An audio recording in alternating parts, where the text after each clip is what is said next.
দীর্ঘদিন যাবৎ আইটি ইন্ডাস্ট্রির সাথে আছেন, উনি এই পুরা সেশনটাকে মডারেট করবেন। আমাদের প্রধান অতিথি এবং অন্যান্য অতিথিবৃন্দ আজকে আমাদেরকে একটা অ্যাকশন প্ল্যান তৈরি করার ক্ষেত্রে সহযোগিতা করবেন। ধন্যবাদ। ধন্যবাদ মাহবুজান।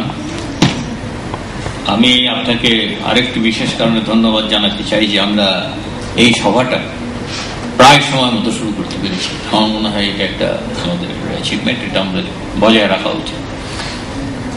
আমি আজকের যে সেমিনার অথবা আলোচনা যে ফরম্যাটটা হবে সেটা হলো যে এখন ওনার প্রেজেন্টেশনের পরে এখানে এই টেবিলে যারা আছেন, প্যানেলের আছেন, বিশেষ অতিথি যারা আছেন, তাদেরকে আমি অনুরোধ জানাবো তাদের কমেন্টস, বক্তব্য, পরামর্শ, উপস্থাপন আমাদেরকে একটু জানানোর জন্য। তারপর যারা উপস্থিত আছেন তাদের কাছ থেকে কিছু প্রশ্ন, কিছু ক্লারিফিকেশন আহ্বান করা হবে। তারা যদি প্যানেলিস্ট জিজ্ঞাসা করেন সেইটা আমরা এক পর্যায়ে করবো। এটা শেষ হওয়ার পরে, আমাদের বক্তব্য শেষ হওয়ার পরে পরবর্তীতে এটা করা হবে। সুতরাং প্রথমেই আমি বক্তব্য দেওয়ার জন্য অথবা কমেন্ট দেওয়ার জন্য অনুরোধ করি জিয়াউল হাসান সিদ্দিকী সাহেবকে, বাংলাদেশ ব্যাংকের ডেপুটি গভর্নর। শুভ সকাল। মাননীয় সভাপতি কামাল সাহেব, মাননীয় মন্ত্রী মহোদয়, প্রতিমন্ত্রী মহোদয় এবং যারা প্যানেলে আছেন এবং আজকের উপস্থিত যারা আছেন, আসসালামু আলাইকুম। খুব সত্যি কথা বলতে গেলে মাহবুজামান সাহেব যখন আমাকে এখানে আসতে বলেছিলেন তখন আমি বলেছিলাম যে মাহবুব ভাই, আমি তো ব্রাত্যজন, আসলে আমি ঠিক সেই অর্থে আইটির বিষয়ে যে আলোচনাটা হয় সেখানে ফিট ইন করি না। At least this is not my area of strength. উনি বলেছিলেন যে আপনি তো কিছু কাজ করেছেন, তার নিরিখে কিছু কথা বলবেন। তো আমি তার নিরিখে কিছু কথা বলবো, কিন্তু সেই সাথে আমার কিছু ব্যক্তিগত যে অভিজ্ঞতা, সে অভিজ্ঞতা শেয়ার করবো। তার আগে আমি একটা বোধহয় মন্তব্য করতে চাই, সেটা হচ্ছে যে আমরা এখানে যারা আছি তাদের মধ্যে বাইরে যারা ইনভেস্টর আছে আমি এরকম খুব বেশি দেখছি না। আমার মনে হয় সেদিকে একটা নজর দেওয়া দরকার। সামহাও আমি বাংলাদেশের উপর একটা রোড শো হয়, প্রায়শই হয়। এটা লাস্ট সিঙ্গাপুরে হয়েছে, লন্ডনে হয়েছে এবং ইউএসএ তে হয়েছে। সেখানে ফোকাসটা মূলত বিদ্যুতের উপরে ছিল, পাওয়ারের উপরে ছিল। পাওয়ার ডেফিনেটলি গুরুত্বপূর্ণ, কিন্তু আমার কাছে যেটা মনে হয়েছে যে গার্টনার রিপোর্টের পরে, সেটা হচ্ছে যে আমরা পসিবলি ঠিক যেভাবে আমাদেরকে বাজারজাত করা উচিত, আমাদের যে প্রোডাক্টটা আছে, পণ্যটা আছে, সেটা আমরা বোধহয় পারিনি। এবং এখানে আমাদের বোধহয় আরো অনেক কিছু করার আছে এবং এটার জন্য যে ধরনের স্ট্র্যাটেজিক প্ল্যানিং করা দরকার, সেই ধরনের স্ট্র্যাটেজিক প্ল্যানিংটা বোধহয় ঠিক অতটা শক্তিশালী ভাবে করা হয়ে ওঠেনি। আমার কাছে আরেকটা জিনিস মনে হয় যে বেসিক্যালি তিনটা জিনিস আমাদের দরকার। সেটা হচ্ছে, একটা হচ্ছে যে মেশিন, যেটাকে আমরা হার্ডওয়্যার বলছি, আর আরেকটা হচ্ছে সফটওয়্যার, আর এর মধ্যবর্তী জায়গায় আছে যেটা কানেক্টিভিটির জন্য যেটা দরকার সেটা। তো আমরা যদি হার্ডওয়্যারের কথা বলি, এটা কিনতে পাওয়া যায়, এটা কোনো খুব বড় ইস্যু না। কানেক্টিভিটির কথাটা যদি আমরা চিন্তা করি তাহলে দেখা যায় যে আমাদের একটি মাত্র সাবমেরিন কেবলের মাধ্যমে আছে যোগাযোগ, যেটাতে আমাদের রিডান্ডেন্সিটা ঠিক ভাবে নেই। অর্থাৎ একবার যখন তার কাটা পড়েছিল মনে হচ্ছে পুরো দেশই অলমোস্ট বিচ্ছিন্ন হয়ে গেছিল। তো এখানে বোধ হয় 24/7 যে কানেক্টিভিটি, এটার ব্যাপারটা আমাদের চিন্তা করতে হয়। পাওয়ারের ব্যাপারটা মাহবুজামান সাহেব ভালোভাবে ব্যাখ্যা করেছেন। ল্যাঙ্গুয়েজের ব্যাপারটা উনি বলেছেন। আমাদের যে জিনিসটা বোধহয় আমাদের মানে সাইকের একটা প্রবলেম আছে, সেটা হচ্ছে যে আমি যদি বাংলা জানি তাহলে ইংরেজি বলাটা বা ইংরেজি জানাটা বোধহয় দরকার নেই, বা ইংরেজি জানলে পরে বাংলা বলার দরকার নেই। এই পরেরটা বোধহয় বেশি সত্য। বিশেষ করে আমার সন্তানেরা ইংলিশ মিডিয়ামে পড়েছে, তার বন্ধু বান্ধবদের থেকে যেটা দেখেছি, তাই অনেকে আছে যে বাংলা বলতে কষ্ট পান। এখানে আমি জাস্ট ছোট্ট একটা রবীন্দ্রনাথের উদাহরণ দিতে চাই যে উনি লন্ডনে বেড়াতে গিয়েছেন যখন, তখন একজন দেখা করতে এসেছিলেন। দেখা করতে এসে ওনার সাথে অনর্গল ইংরেজিতে কথা বলছেন। তো উনি জিজ্ঞেস করেছেন, তুই আমার সাথে ইংরেজিতে কথা বলছো কেন? তো বলে যে আমি বাংলাটা ভুলে গেছি। তখন উনি বলেছিলেন, রবীন্দ্রনাথ বলেছিলেন, ইংরেজিটাও তো ভালো মতো শেখনি। হ্যাঁ, তো যিনি জানেন তিনি ইংরেজি এবং বাংলা দুটোই জানেন। আর মাহবুবুজ্জামান সাহেব যেটা বলেছেন যে ইংরেজিটা যে লিটারেচার হিসেবে শিখতে হবে এমন কোনো কথা নাই। ইংরেজিটা তো একটা টুল। আমি ইন্টারনেট অ্যাক্সেস করবো, আমি যদি ইংরেজিটাই না জানি তাহলে হাউ ডু আই অ্যাক্সেস ইট?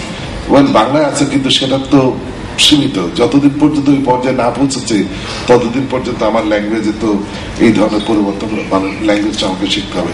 দ্বিতীয় যে জিনিসটা, আমাকে শিখাবেন কি নিয়ে, আমাকে শিখাবেন কে? আমাকে শিখাবেন আমার শিক্ষক।